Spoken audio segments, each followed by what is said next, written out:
Welcome to CATEX TV. My name is Frank Fortunato. Today is Thursday, November 15, 2012. Insured losses from Superstorm Sandy continue to mount. Risk Management Solutions, the big CAT modeler, indicated yesterday that they in fact could exceed $25 billion.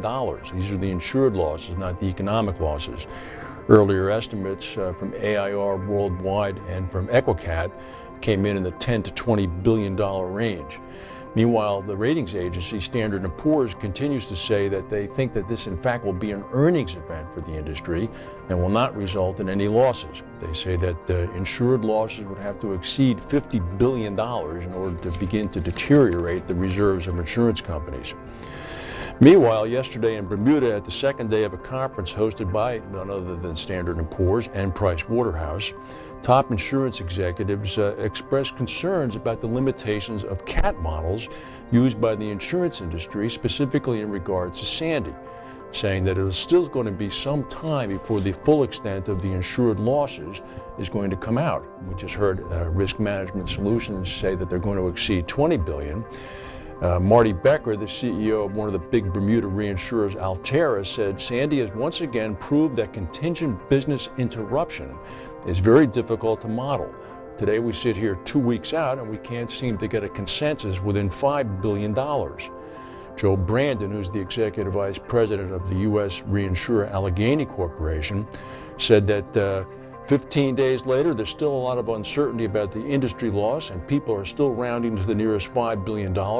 So one may ask that if 15 days after the event you don't know what the loss was, then how did you underwrite it in the first place? I think that that uncertainty will cause direct insurers, reinsurers, and retrocessionaires to ask a lot of questions about their coastal flooding simulations. Mr. Becker said that the upcoming renewals on 1/1, which had previously been thought to be soft, maybe 5 or 10% down in premium pricing, post-Sandy now are in fact going to be pretty good. British Petroleum is on the hook, apparently, according to reports, to pay the largest corporate fine in American history, in between $3 and $5 billion. The exact amount hasn't been released yet. They're still negotiating with the government.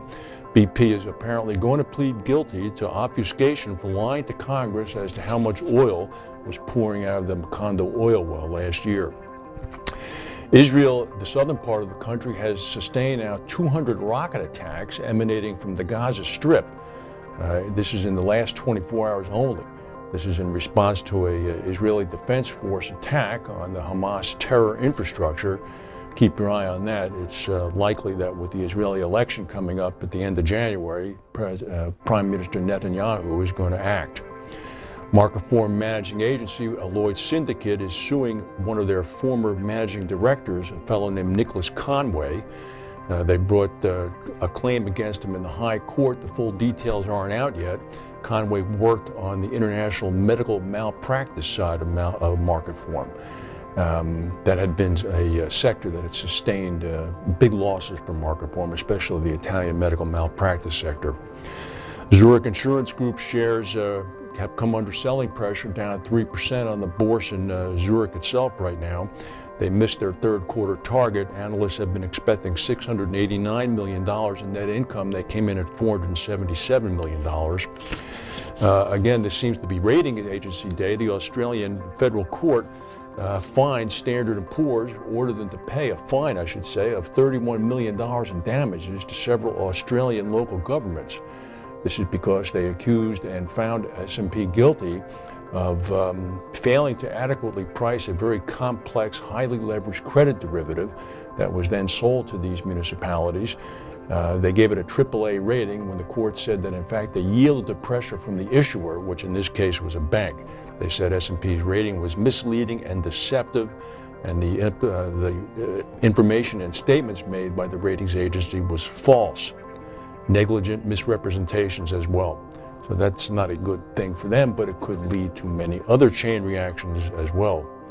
Mexico City was hit by a 6.0 earthquake this morning at about 3 a.m. in the morning. It was about 100 miles south. No reports of any damage or injuries.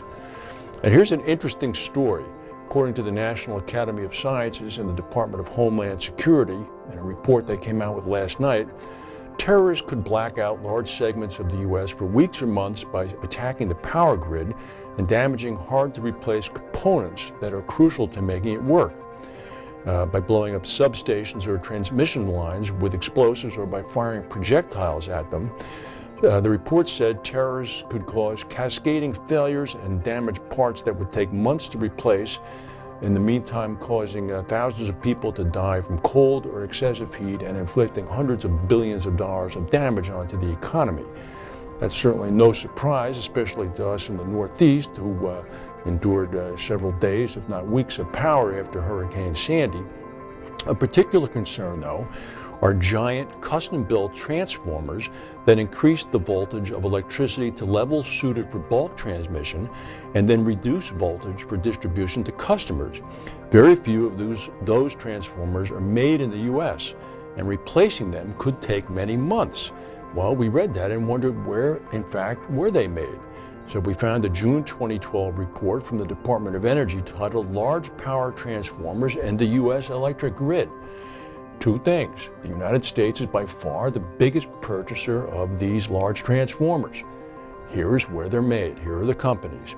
Hyundai, Hyosung Power and Industrial Systems, Japan Power Systems Corporation, Tebian Electric Apparatus Stock Company, Baoding Tianhuai Baodian Electric Company, and Jian XD Transformer Company. Those are not American companies. From what I could find, we produce apparently about 15% of the global large transformer market.